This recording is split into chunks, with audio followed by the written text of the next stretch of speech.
Okay, so I'm just going to go over something here that was on a recent Nerdrotic.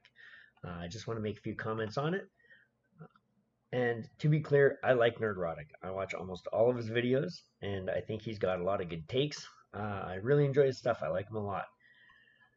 But he had this one here, Star Trek Discovery: Chaos Writer Quits Surveillance Culture. So, and I have some thoughts about this here, where I disagree with him about particular things. And I'm not saying I'm right. I'm not saying that he's wrong, but I'm saying that I definitely disagree with him. So, when we listen to this, we're going to start off at 130 and we're going to sort of listen to what he says for a bit. I've got it on at 1.75 speed, so hopefully you can either, if you can't hear this, you can just slow your video down to make it normal, or you can just get used to listening to it at 1.75 speed. So, Times Why I Quit the Writer's Room. The worst thing you can do to citizens of a democracy is silence them by Walter. I totally agree with that statement. Walter Mosley has hit the nail on the head with this statement. The worst thing you can do to citizens of a democracy is silence them. I think that freedom of speech is of utmost importance. And I don't think that people nowadays, especially with, I'll say the younger generation, but I hate using that because I don't feel like the younger generation should all be lumped together. I think there's particular aspects of millennials that have gone through certain indoctrination, especially at university level, but also in the elementary school and high school level, that do not value freedom of speech as the incredibly important right that it is. If we don't have freedom of speech, if we can't talk about all ideas, if we can't discuss things and critique things and criticize things and debate things, then we stop advancement. Because a lot of times these advances have come out of that kind of rigorous challenging that ultimately determines what the best idea is and what is the most likely course of action, the most reasonable course of action to take forward. And by reasonable, I don't mean the most um, touchy feely, oh, that's very reasonable. We can all get behind that idea. But the most reasonable as far as looking at things in a factual way and saying, okay, if this, we can agree that this is the reality. So now, knowing that this is the factual situation, how do we progress from here? That's what I'm talking about with reasonable. Mosley. Mr. Mosley is a novelist and screenwriter, and it sounds like the only competent writer at Star Trek Discovery. And it sounds like the chaos that has been reported from behind the set since its earliest days is true. And I will preface this by saying I was pulled aside by somebody at Comic-Con this year who will remain nameless, and I can't give details, I'm sorry, but I can confirm that there was chaos on the set for season 2. This person no longer works. They admitted to me that they were the very definition of a disgruntled employee, but they also said they have been working in Hollywood for 3 decades, and this is the worst experience they've ever had in their life. Take that for what it's worth. And it's not the only person who pulled me aside. I was pulled aside quite a bit at Star Trek Las Vegas, and I was told pretty much the same thing. And I think it's evident what we get on screen. That's why it's so chaotic. That's why it really makes no sense. That's why it's the dumbest written show on television. And go watch it for yourself if you want to go through that kind of pain. Watch it for yourself. And if you think it's intelligent television, I am perfectly willing to get on a live stream anytime and we can debate this and you can break down, you can give me 5 reasons why it's the most, or why it's intelligent television at all and what I'm missing about it. I am completely open to that. Earlier this year, I had just finished with the Snowfall Writers Room for the season when I took a similar job on a different show at a different network. I'd been in the new room for a few weeks when I got the call from Human Resources. A pleasant-sounding young man said, "Mr. Mosley, it has been reported that you use the N-word in the writer's room." I replied, "I am the N-word in the writer's room." All right, listen, I worked in Hollywood Okay, so we're for a couple of years, and it certainly is one of the most racist, sexist places I've ever worked. And I used to work in the auto industry. So he said very nicely that I could not use that I do think this is ridiculous, what he's word except in a script. I could write it, but I could not say it. That you can write it but not say it. That's ridiculous. And to me, this person here, that it had made somebody uncomfortable. I think that's coming up soon. Man whose people in America have been, among other things. Okay, so here we go. Here's where I start disagreeing because he keeps saying, "Oh, this guy's great. I love this guy. He's a fantastic writer. He's probably the only good writer in the series." But I have an issue with what he's saying. So here it says I could write it but not say it, which to me is ridiculous. I don't see the point in calling it the N-word. It is a word that I do not use in my day-to-day life. However, whenever it arrives in a critical discussion. So, for example, if I'm in my classroom at university and we're talking about racial issues or whatever, and something is in the popular culture and somebody says the N word, to me, it is, what word are you talking about? Right? they should say it. Likewise, if I'm going to discuss it, I should say it. By saying, oh, it's the N word, it gives it more power than it should have. I believe that by making things taboo, we give them power frequently. Not always, because there are some things that are taboos. Certainly, things like pedophilia, you don't want to uh, indicate that that is not something that's bad. But even there, we don't censor the word. We don't say, oh, it's the P word, right? We talk about it and we say that this is a terrible thing. So, and like Count Dankula said at his sentencing, context is king, right? We always have to look at things in context. And just saying a word doesn't necessarily make somebody a bad person. Uh, so this I think is ridiculous that he could write it but not say it. Well, if you're going to write it, when was the last time that we actually heard that word being used um, in a TV series, right? Never. It's the last time I can think. Maybe the Jeffersons. Maybe the Jeffersons was the last time I can think about it. WKRP in Cincinnati, maybe. It's pretty freaking rare and it's pretty long ago, right? So I would say that you can't even write it anymore.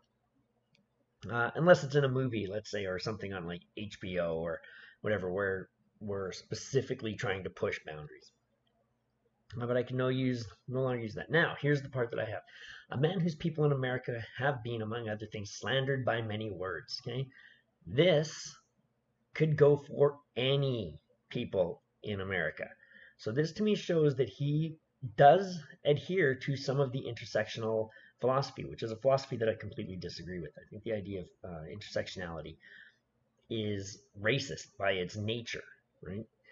And not just racist, but very tribal, because it looks at people not as individuals. It looks at people as members of a group, and it assumes that because they belong to a particular group, based on a series of criteria that are oftentimes irrelevant, looking at things like race or um, place of birth, right? That they then have to all think the same. And it says, oh, because you are gay or because you are black, you must then think this way. And to me, that idea is incredibly racist because it says you're not a person. You're not an individual who can have your own ideas, your own thoughts, your own feelings, your own responses. It's saying that because you belong to this group, you therefore must respond in this way. And I think comments like this seem to indicate that that is the case. Things slandered by many words, but I could no longer use the particular word to describe the environs of my experience. Now that sounds similar to the David Chappelle story that he told in Sticks and Stones when he ran afoul of the alphabet people. I have to stop at the forward thrust of this story to say that I had indeed said the word in the room. I hadn't called anyone it. I just told a story about a cop who explained to me on the streets of Los Angeles that he stopped all N-words in a... So now I see this here again. Streets of Los Angeles, he stopped all blank neighborhoods and all whatever. Was telling a true story as I remembered it. This, I think, is kind of like when people talk about, oh, I'm telling my truth. Whenever I hear somebody say, oh, I'm talking about my truth, what I hear them saying is, I'm not telling the truth. Okay? If this is a true story, then he should say, this is a true story. Right? Not, oh, as I remember it. And that just seems vague, and it seems like there is a good bit of margin for error left in that.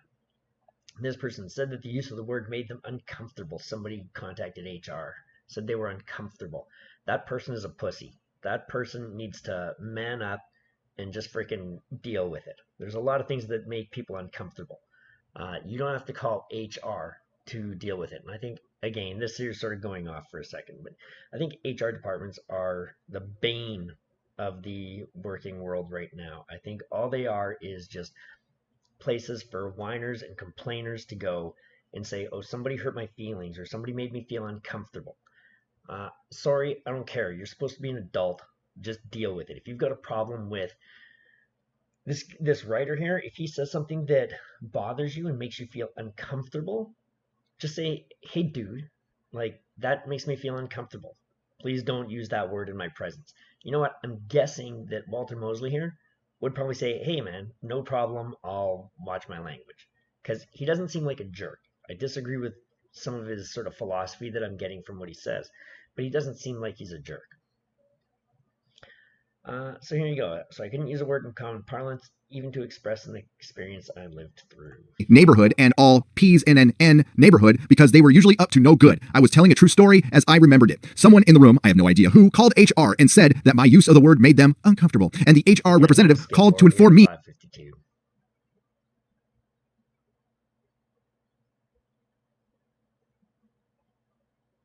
Actually, I won't. that such language was unacceptable to my employers. I couldn't use the word in common parlance even to express an experience I lived through.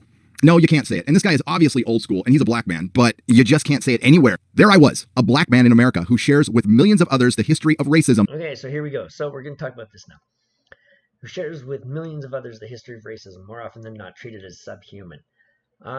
There I was, a black man in America, more often than not treated as subhuman. I doubt that this person has been more often than not treated as subhuman. And again, here's where I see that intersectionality and the idea that he does cleave somewhat to this social justice warrior ideology, that he actually believes a lot of these tenets. He's just upset now because they've come back to bite him, right? So, because he hasn't been treated as subhuman. This guy is a writer on a number of Hollywood programs. He's got a more prestigious job than the vast majority of people in North America. But here's what his problem is. There I was being chastised for criticizing the word that oppressed me and mine for centuries, but it did not, did it? It didn't oppress you for centuries, and they weren't really yours, because my guess is that your direct, what do you call it? Your direct ancestors, your mom, your dad, etc., were not slaves. They weren't oftentimes called niggers. That they might have gone through some of the Jim Crow era stuff, but it's not for centuries, right? You have probably been treated pretty well in the world as it is today. In the past, people were probably treated pretty horribly, right? And I think we can all agree that that a few hundred years ago, it was very, very bad.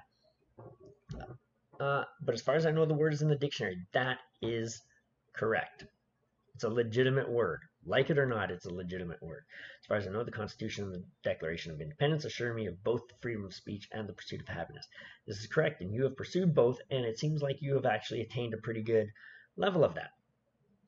So again, how can I exercise these freedoms when my place of employment tells me that my job is on the line if I say a word that makes somebody, an unknown person, uncomfortable? This is a legitimate complaint that you should have the right to know your accuser.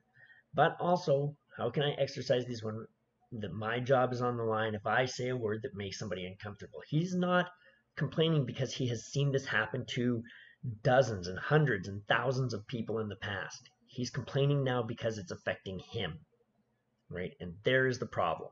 He was fine taking the jobs in Hollywood. He was fine dealing with all this and seeing people on Twitter get hassled and seeing the way that it was going and how much political correctness was taking over. And he didn't say anything. But now he sees it because it affects him, and that's what upsets him. And that's why I think that Gary here is wrong, because he's, I think, a little bit too excited that somebody's calling out this, cancel culture or whatever term they want to use nowadays.